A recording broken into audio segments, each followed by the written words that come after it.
Question कहता है limit x is tending to 0 log of 3 plus x minus log of 3 minus x upon x equals to k, then the value of k की value हमने find out करनी क्या होगी। तो अगर हम यहाँ से देखें 0/0 का फॉर्मेट बन रहा है, इसके लिए एल ऑपिटल रूल लगाएंगे। एल ऑपिटल रूल कहता है ऊपर का ऊपर, अंश का अंश में अवकलन और हर का हर में अवकलन। जैसे इसको solve log of 3 plus x की वैल्यू आएगी 1/3 प्लस एक्स और log ऑफ 3 माइनस एक्स की वैल्यू आएगी माइनस ऑफ 1/3 माइनस एक्स आएगी। तो यहाँ से प्लस माइनस माइनस प्लस हो गया, अपॉन में एक्स की वैल्यू, एक्स का अवकलन एक आ गया, इक्वल्स टू आएगा हमारे पास के।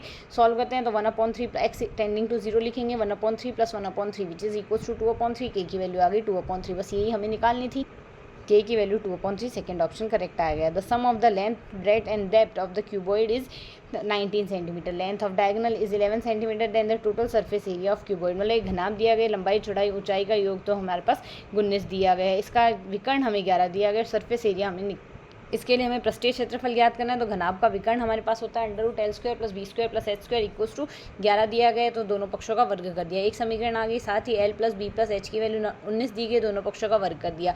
इस होल स्क्वायर को खोल दें, इस होल स्क्वायर को खोलेंगे तो L² + B² + H² + 2 × LB + BH + HL आएगा। तो यहाँ से L² B² H² की वैल्यू 121 दी गई, which is equals to 361। Simplify करेंगे, यहाँ से पक्षांतरित कर दें, 361 - 121 विच इज इक्वल्स टू 240। यही सरफेस एरिया पृष्ठीय क्षेत्रफल का फॉर्मूला है, तो 240 आ गया पृष्ठीय क्षेत्रफल, 240 सेंटीमीटर स्क्वायर। यहाँ से इसका second option correct answer. Next है, if a function u equals to xy, u of xy equals to exponential x cos y is harmonic, then its harmonic conjugate is v is. तो यहाँ से हम जानते हैं कौशी-रीमान समीकरण कहती है del u upon del x equals to del v upon del y, ux equals to vy होता है। तो अगर हम यहाँ से u का x के सापेक्ष अवकलन करें, u का x के सापेक्ष अवकलन करेंगे तो यहाँ से एक्सपोनेंशियल x cos y आएगा, ux इक्वल्स टू vy है। तो यहाँ से v निकालने के लिए y के सापेक्ष समाकलन कर देंगे, exponential x sin y plus integration constant c आ गया।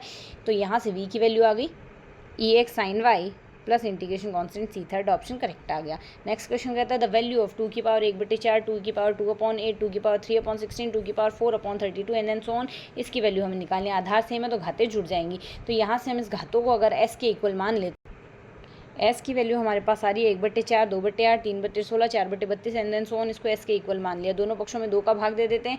तो यहाँ से LHS 1/8 हो गया, यहाँ से 2/16, 3/32 and 4/64 and then so on हो गया। तो यहाँ से एक समीकरण से दूसरे समीकरण हमने घटा ली। तो यहाँ से हम ये कर रहे हैं, पहला पद तो हमने एज इट इज़ लिख दिया, ये जो दूसरा पद है 1/8 में से 2/8 में से 1/8 को घटा दिया, 3/16 में से 2/16 को यहाँ से इस तरीके से घटाया, तो अंश सब में 1/1 आ गया, हर में यहाँ से 8, 16, 32 एंड देन सो ऑन गया। ये हमारे पास गुणोत्तर श्रेणी बन गया, जिसका प्रथम पद तो है 1/4, आर की वैल्यू है 1/2, तो a/1 - r आ गया, क्योंकि r <1 है। तो s/2 LHS तो आ गया, s/2 RHS आ गया। इसको सिंप्लीफाई करेंगे, 1/2 वैल्यू आ गई, s की वैल्यू आ गई हमारे पास 1। अब हमने 2 की पावर s तो निकालना है क्वेश्चन में, 2 की पावर इन सब का सम ही तो था, तो 2 की power s equals to s की वैल्यू 1 है, तो 2 की पावर 1 इक्वल्स टू 2 आ गया।